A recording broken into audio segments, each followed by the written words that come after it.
Hello and welcome to Crypto TV. I'm your host Parvati Nirvan, and today we are having a Zoom call discussion with a guest on the show of Crypto Masters.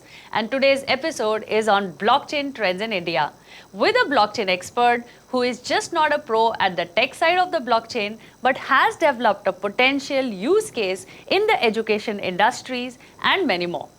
Without saying more, let me introduce you today's guest, Mr. Naresh Jain, the co-founder at Snapper Future Tech, which is a blockchain-based company based out at Pune. Hello and welcome to our show, Mr. Jain. Thank you, Parvati, for hosting me. So let's begin. I am dying to ask you so many questions about blockchain and the technology itself. First and foremost, I would like to know the use case of blockchain that you have developed, like the SnapCert in the education space. What is this SnapCert all about, and what exactly inspired you from the pool of so many use cases of blockchain technology to develop particularly this one? We keep hearing about fake news, news related to fake degrees. Correct. The impact of fake degree is it could be livelihood, it could be a life of a patient, Correct. and overall, there's a lack of trust in the overall system.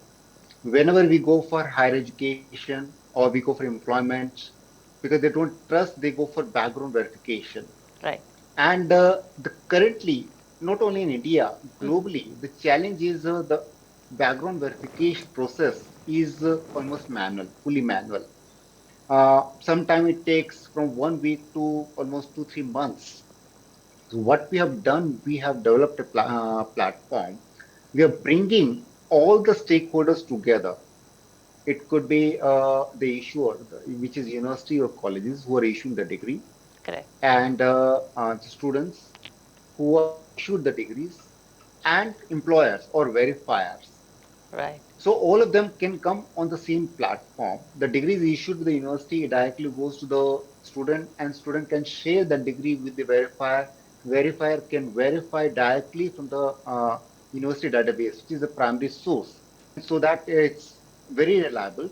Correct. And the process is real-time online verification, almost instant. It's more cost-effective, and overall, it impacts all the stakeholder in the overall ecosystem. So, Right. as you have Yeah. ventured into the system of education, which is the backbone of any country, amazingly, I gather that this blockchain based smart contract provides data ownership, data security, data transparency, and data privacy, right? That is correct. Yes. Yeah. Yes. So, are there any other use cases of blockchain that you have worked on or you are planning to work on, like food chain industry or pharmaceutical? Yeah, we have worked on various cases across different industry. For last almost 5 years, we have ventured into multiple use cases. In terms of, we have developed two products. One I already talked about in the education. Right. The education one, the SnapCert, it's not only for academic verification, academic degree certificates. It could be any kind of document. For example, it could be certificate, license, it could be registration card, so birth certificate, death certificate, registration, marriage certificates, any kind of certificate or document. Correct. Apart from that, we have Trace Chain, which is another product which is on supply chain track and trace, where we are able to authenticate, track and trace and authenticate any product uh, through this using blockchain. Apart from that, we have worked on fintech industry. Uh, we have worked on pharma industry, Super. auto Super. industry, and land records. So we have worked on various use cases across different industry. Currently, we are doing one of the exciting project which is on DAO. Okay. DAO is a decentralized autonomous organization. Yeah. For one of the fintech company based out of US, we are working on that. Oh, Apart from super. that, we have recently signed one contract with the Malaysian government on land records. Oh, lovely. So, as such, a lot of exciting work is going on within our company across different industries. Yeah, so the popularity of these smart contracts, various smart contracts in various industries is increasing, right? Yeah, yes, Yeah. absolutely, yes. So, on a global level, according to you, which country is on the forefront of blockchain technology adoption and why and how? What do you think about that? So I'll divide this into two areas. Uh-huh. One, enterprise blockchain use cases. Second is use cases related to tokenization of crypto or decentralized finance. I would say that. Uh, so China is, according to as per my viewpoint, China is leading when it comes to enterprise blockchain, whereas US is leading when it comes to uh, use cases related to tokenization of crypto or decentralized finance. Finance. Europe has started in the beginning working on various use cases related to blockchain, uh, but later on, China took the lead. China has created a heavy, large scale infrastructure for blockchain Correct. where they are encouraging their enterprises to become part of that. And the infrastructure is very low cost, which is encouraging them, and they're doing a lot of innovations, and adoption is increasing at a very fast rate. Similarly, Europe also has come out with a plan where they have already tried and tested many of the use cases on in their infrastructure, but currently, they are working on large scale infrastructure where all the European Union companies and government they should be able to come on board of that and start using that infrastructure and do billions of transactions on daily basis. So this is on enterprise blockchain side. When it comes to decentralized finance or so US is taking the lead because US is generally take lead in any technology adoption, and because of financial hub, a large economy, Correct. they are focused more on use cases related to finance, which Correct. is decentralized finance. Correct. Correct. China is also coming Yeah, up with their own national currency as well. So I'm sure they are also venturing on the same path. Correct. yeah, that is correct. That is correct. But that is one single use case, Yes. which is a CBDC, centralized central bank digital currency. Correct. Correct. It's not only China. China is a leader in that, I would say. Yes. But almost 80 to 100 different countries globally have started venturing into this space, including India. Correct. India has recently announced that they will launch their own CBDC. Yes. But Yes. China is leading that. In Yes. fact, US is not at the forefront. See, many European countries, Asian countries, African countries, they are venturing into going for CBDC. Correct. Correct. Correct. Yeah. Correct. So there's one thing that always keeps me wondering that I feel this is the right space to talk about. That is quantum computing. So I'm sure you must have guessed what Yeah. my next question would be. But let me just frame it for our viewers. With the threat of quantum computing, how do you think is the possibility for supercomputer to breach blockchain's powerful quantum resistance encryptions? And if so, what would it mean for the world of cryptocurrency and digital assets? See, in my viewpoint, we should not really worry about quantum computing at this point of time. It's Okay. still far away to become a reality. And in fact, blockchain is a solution for that.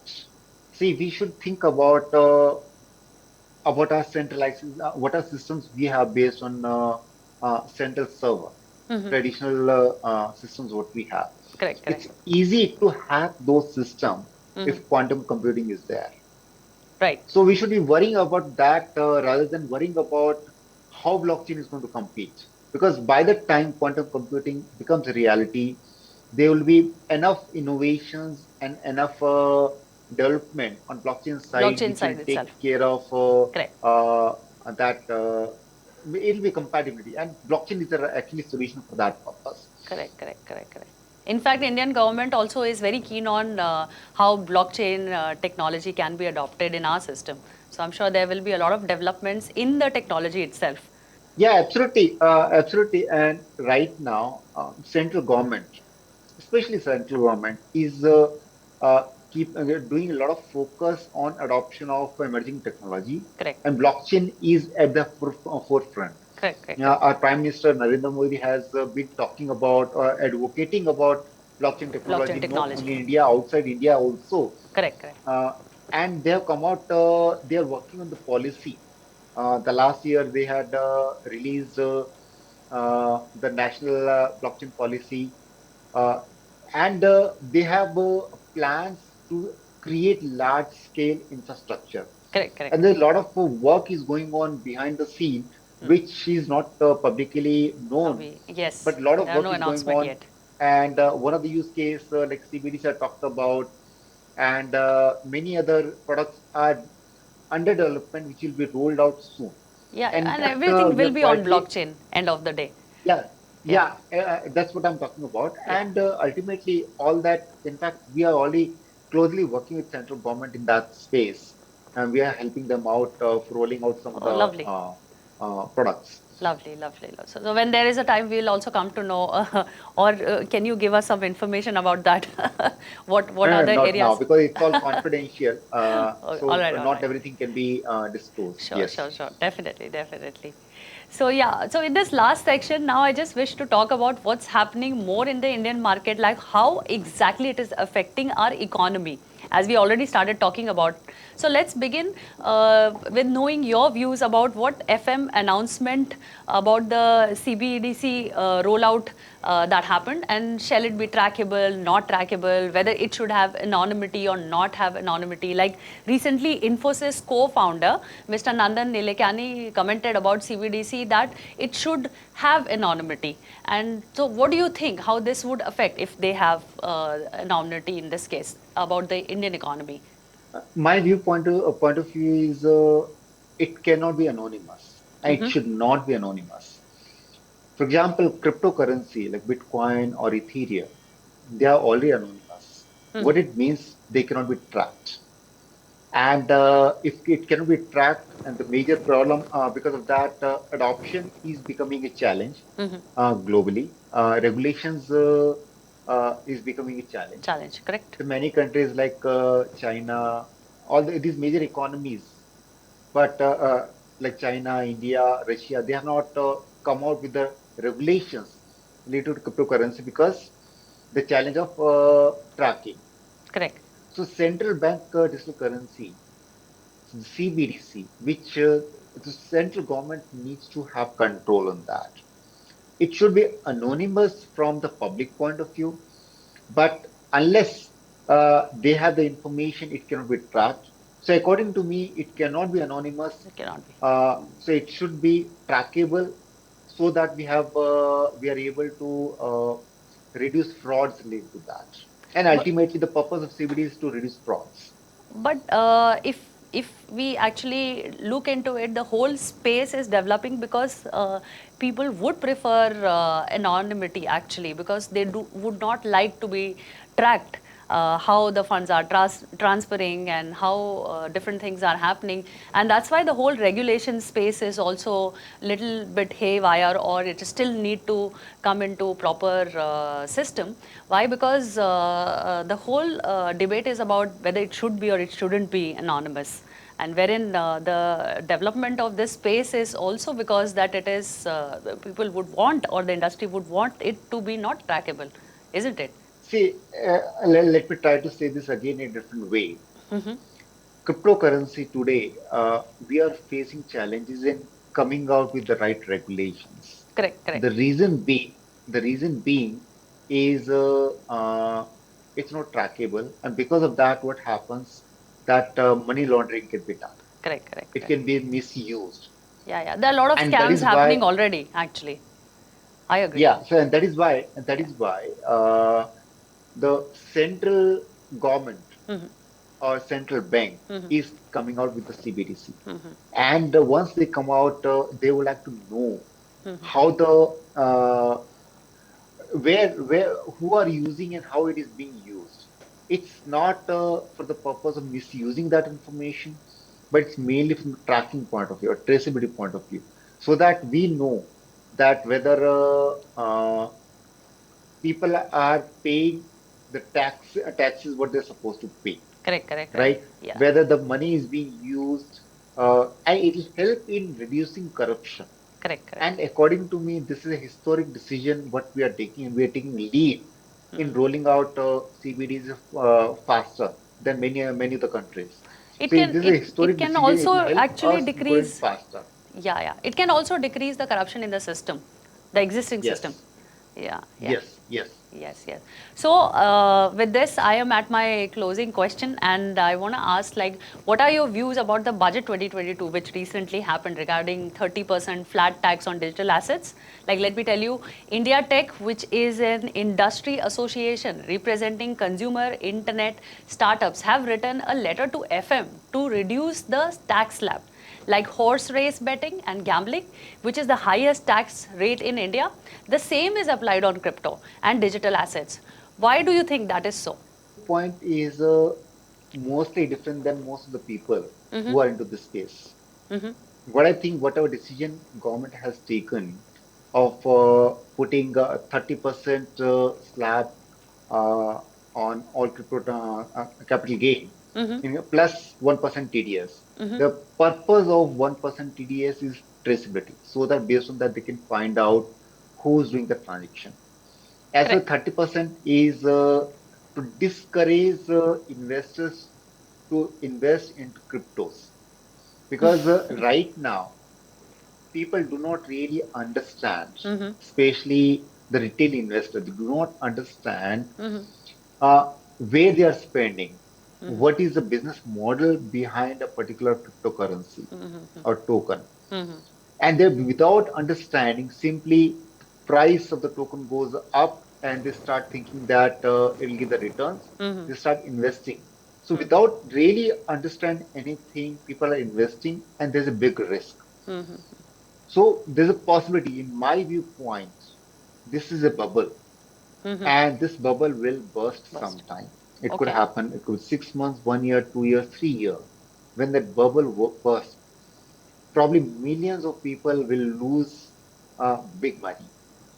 And so this decision of the government is, according to me, to discourage people and Investing in asking cryptos? them to invest into this in the right, like with proper care. And it's like you are going to casino and playing and gambling or buying a lottery ticket.